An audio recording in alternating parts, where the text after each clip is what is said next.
Hey everyone, welcome back to World Drum Club. I'm Kalani, your host and teacher, and this is a basic bongo lesson to show you the basic tones or basic techniques on the bongos or bongo drum or bongo, as we like to call them in the business. All right, I hope you're doing great and you're ready to learn something about how to play the bongos. Bongos are super popular. Obviously, you get 2 drums for the price of 1. I've got these bongos on a stand.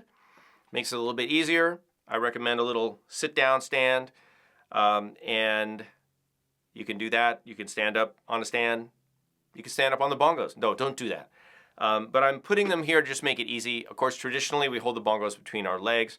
So you could do that. I've got videos on how to do that with, securely and comfortably. Today, they're on a stand. So, of course, the first thing you want to do is orient them correctly. So you're going to have the small drum. If you're right-handed, you can have the small drum on your left, large drum on your right.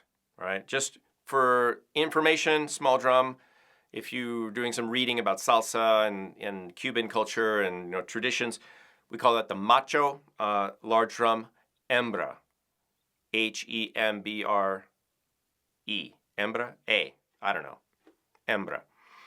All right, so macho, hembra. I'm just going to say small and large, but that's the traditional names. All right, so the small drum is where we're going to spend most of our time. And we've got a few tones that we can play, but basically, you got one technique, even though you can get different tones, and I'll talk about that in a second. But your technique is going to be basically fingertips, last pad of the fingers near the edge of the drum. And you just relax, strike the drum. Here also, the drums are tipped away from you like they would be held between your legs. So you're not tipping them towards you. Don't tip the drums towards you.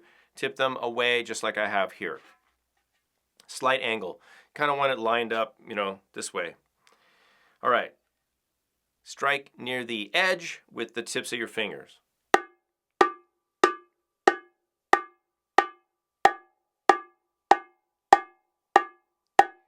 So, relaxed, stay relaxed, move in a fluid way, and you're using what we call the percussive stroke. The percussive stroke is like a little wave or whipping action. It's not like whipping super hard, but it's just not being rigid, and it's not moving only from your wrist. So I want you to check, or have somebody else check. You can use a mirror. You can use video camera, you can do whatever you want, but I want you to set up a way so you can see yourself while you're playing or you're practicing. Okay, that's important, especially for your beginners out there. So you're not doing this. Nobody does that. We're not going for that. And you're not doing this. Okay, percussive stroke is like a little wave that starts actually from your arm or shoulder, but really from your elbow. It's up and your wrist is kind of leading a little bit and it's relaxed. All right, that's going to keep you comfortable. It's going to keep you safe. It's going to keep you sounding good. It's going to keep you relaxed over time and not building up tension. All right, so that's really important. Practice that in both hands.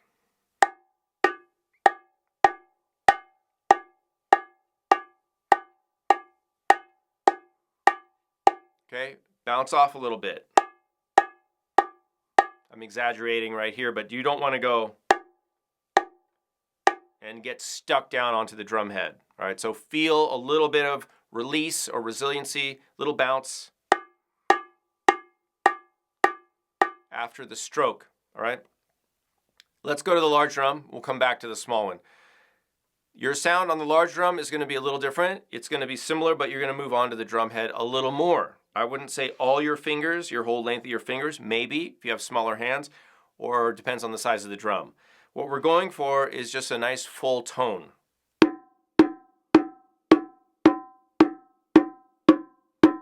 So it can be anywhere from 2 pads, to all your fingers. What I want to avoid is way out here at the edge. Right, because that's really thin sounding.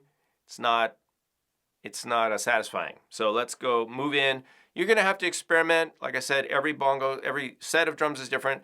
Every person's different, so it's a match between you, the drum, and then you're going to figure out the technique. But generally, kind of you want to just get your fingers onto the drum. Fingers are flat, relaxed. You just want to have like a full sound. All right, so now you've got what we're going to call the edge tone up here. First pad of the fingers, fingertips on the high drum, and then the low drum. It's just a basic drum technique, right? Basic hand drum technique. The thing I want you to keep in mind is just listening to move towards that full sound. You're not going to be consistent at first, so make small adjustments as you're playing. And remember the things that you did and repeat the things that you did that are closer to where you want to get. You're going to have an experience that we call successive approximation. So you need to be paying attention. You need to be listening. You need to be feeling your body. What is your body doing? What's the feedback you're getting from the drum? If you start to experience any pain or discomfort, you're doing something wrong. All right, so you need to change something. So you're not going to do this while you're watching TV or talking to somebody or on the internet or anything. You're by yourself in a room. You're practicing.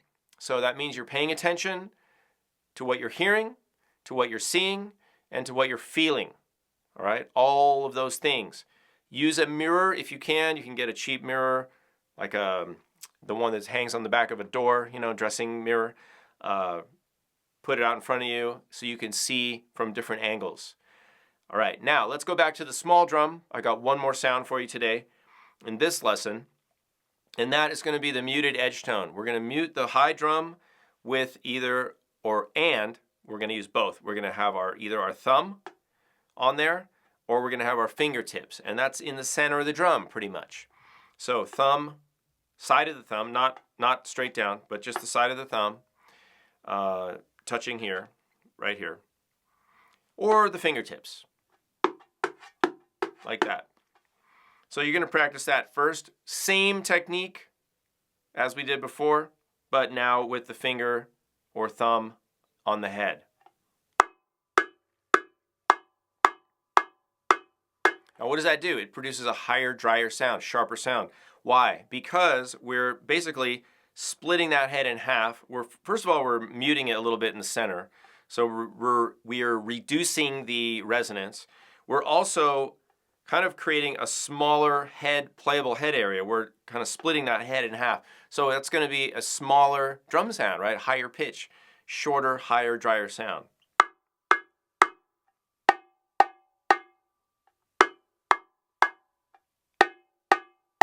All right, they're similar, but they're different. Now, you can try alternating back and forth. Thumb, fingers, thumb, fingers. This is preparing you for the first traditional rhythm and technique called the Martillo Pattern, which is the typical ubiquitous bongo pattern. All right, that's the groove. We're not going to get to that in this lesson, but you can search. I've got some videos on that.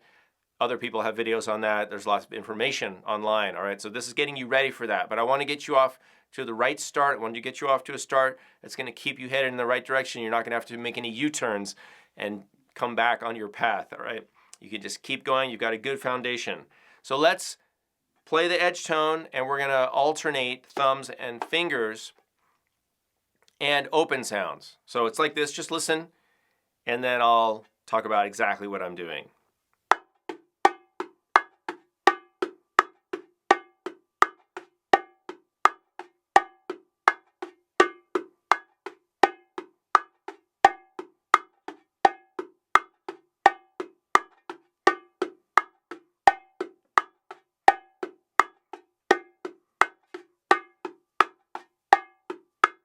So you notice I'm alternating my thumb and fingers, and those are what we call the upbeats, right? 1 and 2 and 3 and 4 and.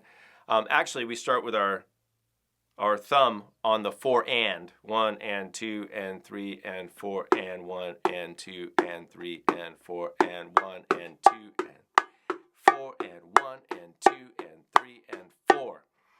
And then I'm just playing the same technique on the other hand, the edge tones. So I'm only playing the muted edge tone with my thumb down, and then my fingers are just filling in on the other side of that. All right, I hope that all makes sense. So now you've got 3 sounds for the bongos. You've got your open edge sound, the high-pitched open sound. You've got your low drum sound, your tone, and now you've got a muted edge tone over here. Okay, so you have 3 traditional, solid sounds on your bongos. You know what to do for good technique. You're going to use the percussive stroke. You're not sticking on the drum. You're not bouncing off. You're not only moving from your elbow or your wrist. We're not doing that. We're staying relaxed. We're using a mirror or some sort of visual feedback device so we can see what we're doing. We're listening, we're looking, and we are feeling, all right, what we're doing. Pay attention. So no distractions, practice in a focused environment. Use a metronome if you want. I recommend that. And enjoy playing your bongos. I'm Kalani Das. If you're interested in learning more, join us at patreon.com/Kalani. There's more lessons over there. There's also more here on YouTube on the World Drum Club channel. Make sure you subscribe. Hit the bell so you don't miss anything. And if you liked it, give it a thumbs up. Thanks for watching. I'll see you soon.